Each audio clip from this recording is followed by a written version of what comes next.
That's huge. That is a biggie. It's out of here. Oh, not this big. That's massive. It's out of the ground. Oh no. We're down to 3 to tie.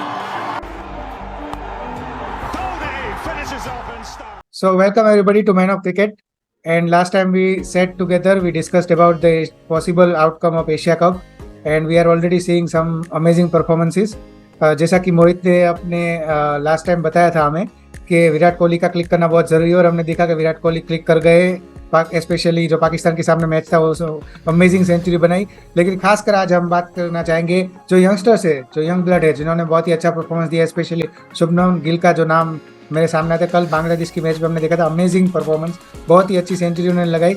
उस बारे में बात करने से पहले हम ये बात करना चाहेंगे कि जो टॉप ऑर्डर का फॉर्म है वो बहुत ही अमेजिंग रहा है इस एशिया कप पे, और क्या हम इसको कैरी फॉरवर्ड कर पाएंगे वर्ल्ड कप के टाइम पे या नहीं, इस पर भी बात करेंगे। आज मोहित है मेरे साथ अगेन, और हम डिस्कशन स्टार्ट करेंगे। पहले the performances in Asia cup, specially starting with the batsman. तो बैटिंग में मोहित में ये बात करना चाहूँगा कि टॉप फॉर्म जो हमने टॉप ऑर्डर का जो फॉर्म देखा है, चाहे वो रोहित शर्मा हो, शुभमन गिल हो या विराट कोहली हो, तो टॉप 3 तो आपके सेटल्ड है, उसके लिए आपको चिंता करने की कोई ज़रूरत नहीं है। लेकिन eight the same time fourth spot है वो अभी भी वरीसम, इसलिए मैं बताना चाहता हूँ कि हालांकि केएल राहुल का बहुत ज़बरदस्त कमबैक रहा है, लेकिन अब ये इंटरेस्टिंग पॉइंट है क्या वो स्पिनिंग ट्रैक पे वर्क करेगा, क्योंकि हमने जैसे पिछली 2 मैच अगर आप देख ले तो केएल राहुल का फॉर्म स्पिनिंग ट्रैक पे इतना अच्छा नहीं है। तो क्या मिडल ऑर्डर में स्पिनिंग ट्रैक के लिए हमारे पास बैट्समैन है, इसलिए यह भी खास हो जाता है कि मिडल ऑर्डर में आपको ज़्यादा स्पिनर्स की जो खुराक है वो मिलेगी, जो स्पिनिंग डाइट बोलते हैं हम। कल भी हमने ये देखा था कि और बांग्लादेश में तो बहुत ज़्यादा स्पिनर्स है, बहुत ज़्यादा स्पिनर्स ने डाली थी मिडल ओवर्स में, तो आपको अप फ्रंट पेसर्स मिल जाएंगे और इन द एंड भी पेसर्स मिल जाएंगे, लेकिन in the middle you have to face spinners. तो आपको क्या लगता है, लेकिन स्पिनर्स को हम फेस कर पाएंगे? क्या ये क्षमता है मिडल ऑर्डर में? क्षमता तो है, पर हम मुझे लगता है कि हमें खेलने का तरीका बदलना पड़ेगा। जैसे कि आप बोल रहे हैं कि मिडल ओवर्स में मतलब 11 से 40 ओवर के बीच में अब जो नए फील्ड रिस्ट्रिक्शन है, जिसमें कि 5 फील्डर अंदर होते हैं, तो बहुत सारे एरिया होते हैं। मिड विकेट कई बार ओपन होता है, कई बार स्क्वायर लेग ओपन होता है और एक्स्ट्रा कवर ओपन होता है। तो अब उस हिसाब से देखें तो स्पिन को क्या कर सकते हैं, आपको ओवर एक्स्ट्रा कवर वाला शॉट निकालना पड़ेगा, फिर आपको ये वाला शॉट निकालना पड़ेगा स्वीप। कल सूर्य कुमार यादव स्वीप में ही आउट में उसमें होता है। हाँ, हम चालू कर दे स्वीप पे ही अड़े रहे, वो भी नहीं है, ये स्ट्रेटजी नहीं हो सकती। एक मिक्स चाहिए आपको, जो भी अच्छे स्पिनर मतलब स्पिन के प्लेयर होंगे। तो हम आप अगर बात करें थोड़े पुराने दौर में जाए तो आप गौतम गंभीर को बहुत अच्छे स्पिन का प्लेयर मानते, तो आप देखेंगे कि कभी वो 2-3 बॉल एक्स्ट्रा कवर के ऊपर से मार देगा, कभी वो बैकफुट पे रहके क्रीज का इस्तेमाल करके कट शॉट मारते थे, कभी वो पुल करते थे और कभी स्वीप करते। मतलब ये मिक्सचर चाहिए। अगर जो भी अच्छा स्पिन का प्लेयर है वो आप देखेंगे कि एक ही शॉट पे निर्भर नहीं रहता, उसके पास 3-4 शॉट होते हैं, स्वीप भी होता है, कई बार वो आगे भी चल के आते हैं। मतलब मेन पॉइंट यही होता है कि आपको स्पिनर को एक लेंथ पे डालना देना नहीं है, आपको उसको मजबूर करना है कि अलग अलग लेंथ पे जाए, और तब आप उसकी स्ट्रेंथ पे खेल सकते हैं। तो अभी जो 3 प्लेयर्स है, ईशान किशन, केएल राहुल और श्रेयस अय्यर का भी एक डाउटफुल है अभी, वी डोंट नो कि वो कितने फिट है। तो इन तीनों में से ऑब्वियस चॉइस अभी ईशान किशन और केएल राहुल की लग रही, लेकिन क्या आपको कोई और प्लेयर दिख रहा है अभी इन द मिडल ऑर्डर जिसको हम शायद ऊपर नीचे कर सके? या तिलक वर्मा तो ज्यादा इंप्रेसिव नहीं रहे, कल हमने देखा। यही मतलब प्लेयर था, इसी में से यही प्लेयर को इम्प्रूव करना पड़ेगा, यही मुझे लगता है। स्ट्रेटजी वाइज इम्प्रूव करना पड़ेगा इनको। मतलब स्पिन खेलनी नहीं आती है वैसा नहीं है, एक टेक्टिकल एरर है, टेक्टिकल कमी है हमारी। स्पिन के खिलाफ हमारा गेम प्लान क्लियर नहीं है। कई बार हम स्वीप पे ही चढ़ जाते, जैसे आप कल आपने देखा कि वो पहले से मन बना के आए थे प्री मेडिटेटेड सूर्य कुमार यादव कि मैं स्वीप ही खेलूंगा, ऐसा नहीं चल सकेगा, हमें कैलकुलेटेड होना पड़ेगा। और ईशान किशन का रोल यहाँ पे बहुत इंपॉर्टेंट होगा कि एक लेफ्टी बैट्समैन है तो वो लेंथ बिगाड़ने में आपकी हेल्प कर सकता है, वो स्वीप भी अच्छा मारता है और बड़े बड़े छक्के मारने की एबिलिटी भी है, जो हम पंत के पास देखते थे। जो पंत अगर होते और ईशान किशन होते तो आपके पास थोड़ा डेडली कॉम्बिनेशन होता मिडिल ओवर में। दोनों ऐसे प्लेयर है जो स्पिनर को यूजुअली छक्के मार के लेंथ बिगाड़ सकते। तो यहाँ पे वो, जैसे कि बहुत सारे एक्सपर्ट्स ने कहा है कि एक लेफ्टी बैट्समैन, तो लेफ्टी बैट्समैन का रोल स्पिन के सामने बहुत अहम हो जाता है। तो वहां पे ईशान किशन का रोल बहुत इंपॉर्टेंट हो जाता है कि ईशान किशन को आप कैसे यूटिलाइज करते हैं। आप फिक्स नहीं कर सकते कि केएल राहुल 4 पे ही खेलेंगे या 5 पे ही खेलेंगे, आपको ट्रैक को देखना होगा और सिचुएशन को देखना होगा। कई बार आपको ईशान किशन को आगे भेजना होगा, ये जान के कि सामने वाले स्पिन की, जैसे कि बांग्लादेश है, अगर हम फिर से बांग्लादेश के सामने वर्ल्ड कप में आए और ऐसी सिचुएशन है कि हमें स्पिनिंग ट्रैक मिली है उस दिन, तो आप ईशान किशन को आगे भेज के वो जो 20 से 40 ओवर के बीच की जो 20 ओवर है उसका एडवांटेज यूटिलाइज करने के लिए उसको आगे भेजिए और राहुल को बाद में रखिए जो फास्ट बॉलर के सामने ज्यादा अच्छा खेल है। फाइनल के लिए अभी एशिया कप की फाइनल की बात करें तो उसमें तो ये फिक्स है कि दोनों में से शायद दोनों को ही खिलाए या फिर एक को खिलाए। तो आपको क्या लगता है कि अभी जो फाइनल है उसमें क्या करें? दोनों को खिलाएंगे क्योंकि तिलक तो वैसे भी ये मैच के लिए ही थे, ये खेलने वाले ने एशिया कप में फाइनल में तो वही मतलब जो वर्ल्ड कप में अब फाइनल ही हो गए जो मतलब 15 उसी में से खेलेंगे। तो वही आपके टॉप 3 तो रोहित, शुभमन, कोहली रहेंगे, फिर आप ये केएल राहुल और ईशान किशन के साथ जाओगे, फिर हार्दिक और जाडेजा। मतलब यही बैटिंग लाइनअप लगती है मुझे। अभी ये भी एक प्रॉब्लम होगी। अभी अब इस पे आते हैं बॉलिंग सेक्शन पे, क्योंकि मुझे लगता है यहाँ पे प्रॉब्लम बहुत बड़ी हो चुकी है, इसलिए कि अक्षर पटेल को इसलिए कंसिडर किया गया था कि वो एक ऑलराउंडर है, तो बॉलिंग के साथ भी कंट्रीब्यूट करेंगे और बैटिंग के साथ भी कंट्रीब्यूट करेंगे। Eight the same time Ravindra Jadeja के पास भी यही एक्सपेक्टेशन था, और मैंने ये रविंद्र जाडेजा खुद अपनी बैटिंग से खुश नहीं है अभी।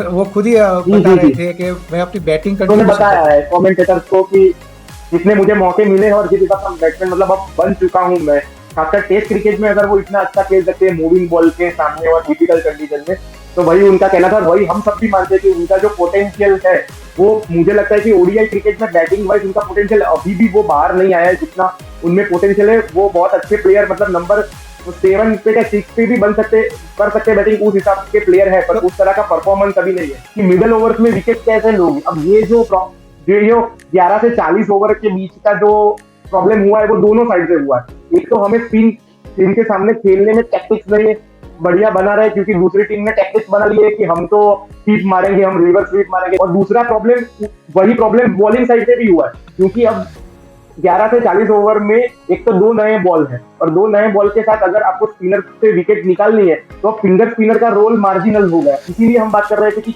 कुलदीप के साथ चहल चाहिए, आपको कोई लेग स्पिनर चाहिए या फिर कोई वैरायटी बॉलर चाहिए अश्विन जैसा, जिसके पास कैरम बॉल हो या ऐसा कुछ हो, क्योंकि सिंपल ऑफ स्पिनर या सिंपल लेफ्ट आर्म स्पिनर अब बहुत इजी हो गए क्योंकि उनके पास विकल्प ही नहीं है। वो 5 फील्डर अंदर आपको रखने ही पड़ेंगे तो गैप खुल जाते हैं। और एक टाइप की अगर आप बॉलिंग करेंगे तो 10 ओवर अगर मतलब 5 ओवर अक्षर और 5 ओवर जाडेजा सामने से कर रहे हैं तो मतलब इजी हो जाएगा किसी को भी पिक करने के लिए कि 2-4 ओवर खेल रहे हो, उसके बाद कोई लेफ्टी बैट्समैन आ गया दूसरी टीम में तो वो तो छक्के मारने जाएगा ही।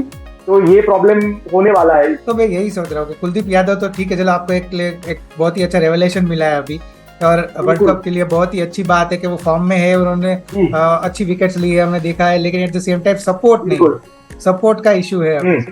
तो मुझे इशू है। और जडेजा नो डाउट एक अच्छे बॉलर है, उन विकेट्स भी ली है, भले इतनी ज्यादा नहीं ली हो और वो कंट्रोल कर लेते कुछ हद तक। लेकिन आपको फिर वही चीज है कि आपको 2 स्पिनर्स और जडेजा इनइफेक्टिव, जैसा आपने अभी बताया कि इनइफेक्टिव हो जाते हैं जब भी लेफ्ट हैंडर बैट्समैन आ जाते हैं, तो वो एक इशू है उनके साथ। और फिर आर्म बॉल का एक इशू है क्योंकि मैंने देखा कि अक्षर पटेल बहुत ज्यादा तेज डालते हैं। केएल राहुल ने 2-3 बार उनको बताया कि आप थोड़ा स्लो डालिए क्योंकि पिच जो कंडीशन से उसको आप एक्सपोज कर पाएंगे। हाँ, वो समझ नहीं रहे, लेकिन वो सुन नहीं रहे। और एक ये भी प्रॉब्लम कॉन्फिडेंस का भी इशू है क्योंकि अक्षर पटेल इन एंड आउट होते हैं टीम में तो कॉन्फिडेंस नहीं आता। तो अब उनको किस बेस पे कंसीडर करेंगे? आप बैटिंग के बेस पे कंसीडर करेंगे। अगर आपको एक्स्ट्रा बैट्समैन ही चाहिए तो हमारे पास और भी ऑप्शन है, तो सिर्फ बैटिंग के लिए आप उनको चूज करेंगे तो मुझे नहीं लगता कि बैटिंग के पॉइंट ऑफ व्यू से कंसीडर करना चाहिए। और अगर कर रहे हैं तो गलत है। और मैंने मतलब अगर पिच फ्लैट हुई वर्ल्ड कप में, जिस दिन मैच है, सपोज कि अहमदाबाद में मैच है वो पाकिस्तान वाला, वहां पे तो मुझे लगता है कि फ्लैट विकेट देंगे। तो अगर फ्लैट विकेट हुई तो वहां पे शार्दुल ठाकुर खेलेंगे। और अगर पहली मैच है जहाँ चेन्नई में है तो मुझे लगता है वहां पे टर्निंग ट्रैक मिलेगा। या फिर लखनऊ है इंग्लैंड के सामने, वहां शायद हम इंग्लैंड ऑस्ट्रेलिया के सामने टर्निंग ट्रैक देंगे। तो वहां पे आपको तीसरा स्पिनर चाहिए, तब मुझे लगता है कि अक्षर 11 में होंगे। वरना शार्दुल ठाकुर नॉर्मल पिचेस पे शार्दुल ठाकुर आपके 11 में होंगे। इस तरह का कॉम्बिनेशन लेके मुझे लगता है जाएंगे। एशिया कप के फाइनल में भी यही हो सकता है कि कौन सी पिच आती है फाइनल में। आई थिंक हाँ, अगर पिच जनरली मुझे तो लगता है कि श्रीलंका वाले टर्निंग पे ही आपको खिलाएंगे क्योंकि उसको है। तो मुझे तो लगता है कि टर्निंग ट्रैक होगी। और एक ब्रेकिंग न्यूज ये है कि अक्षर पटेल मोस्टली मैच मिस करेंगे, जितना मैंने इंजर्ड हुए पढ़ा है। वॉशिंगटन सुंदर को बुलाया गया है कवर के तौर पर। अगर 3 स्पिनर खेलने वाले हैं तो आई थिंक वॉशिंगटन सुंदर का चांस यहाँ पे ऑफ स्पिनर के तौर पर बनेगा। अक्षर चोटिल हो जाते हैं तो ये लोग क्या करेंगे? मतलब वर्ल्ड कप में क्या वर्ल्ड कप पे हमारे पास बैकअप ये बहुत मुश्किल है। 3 स्पिनर है आपके पास मेन, आपने वो ऑफ स्पिनर का तो विकल्प लेके ही नहीं चल। अभी आपको वॉशिंगटन सुंदर याद आए अगर जैसे आपने पहले बार 3 बार मतलब कह चुके हैं, मुझे पता है कि अश्विन का आपने क्यों विकल्प नहीं चुना। इंडियन पिचेस पे आप खेलने वाले हैं, पहला मैच ही वैसे देखे तो ऑस्ट्रेलिया के सामने चेन्नई में है, उनके होम ग्राउंड पे, और आपको पता ही है कि अश्विन ऑस्ट्रेलिया के सामने कितनी अच्छी बॉलिंग करते हैं, और वो भी होम ग्राउंड पे। मतलब वो होते तो बहुत बड़ा फर्क पड़ता कि अगर अक्षर नहीं है, कोई भी नहीं, पर अश्विन है अगर आपके पास, और इतने एक्सपीरियंस बॉलर है कि वो रन नहीं करने देते वो ये मिडल ओवर्स में, तो उनकी ये एक कमी तो आपको खलेगी। जब 3 स्पिनर खिलाने होंगे और वो अक्षर का मतलब फॉर्म ऊपर नीचे है, तो आप कैसे मतलब करोगे एडजस्टमेंट। कभी कभी लगता है पॉलिटिक्स हावी हो जाता है सिलेक्शन में। जी बिल्कुल, मतलब ये तो एक 2-4 प्लेयर के पास तो मतलब अभी कंफर्म ही हो गया है कि बायस है ही। एक युजवेंद्र चहल हो गए, एक रविचंद्रन अश्विन हो गए, ये 2 तो आप गिन ही लो। उनको तो मतलब मेन जो टूर्नामेंट होते हैं तब आप मतलब खिलाते गए, और अब जब टीम बाहर हो जाएगी या कुछ होगा तो उसकी नेक्स्ट सीरीज में उनको बुला लेंगे कि अब अश्विन की कमबैक हो रही है। कमबैक नहीं हो रही, वो था ही, आपने उसे रख दिया बाजू में। वो हमने पिछली बार भी बात की है, वही चीज है कि उनको अपने टॉप ऑर्डर पे इतना कॉन्फिडेंस नहीं था, इसलिए सिलेक्शन में उन्होंने सोचा कि एक एक्स्ट्रा बैट्समैन हो जाए लास्ट में। ये कुछ डेडलाइन आई थिंक अभी इस मंथ के एंड में आई थिंक डेडलाइन है, तब तक आप कुछ चेंज कर सकते हैं। अभी ये लोग सरप्राइज लेके कुछ आने वाले हैं या नहीं, मतलब अक्षर अगर कितने सीरियस इंजर्ड है ये भी देखना होगा। सबसे बड़ी प्रॉब्लम जो मुझे लगी एशिया कप में, और ये प्रॉब्लम से हम लोग काफी टाइम से जूझ रहे हैं, लीकिंग रन्स। इंडिया जो है अपनी लास्ट के 20 ओवरों में बहुत ज्यादा रन देती।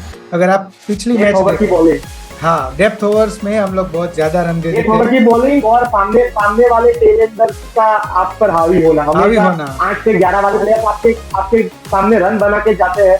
अगर वो बांग्लादेश हो, श्रीलंका हो, कोई भी टीम हो, अफगानिस्तान हो, आप टेलेंडर्स को आउट करने के लिए आपके पास कोई स्ट्रेटजी नहीं होती कि कैसे मतलब जल्दी टेल्स को खत्म करें।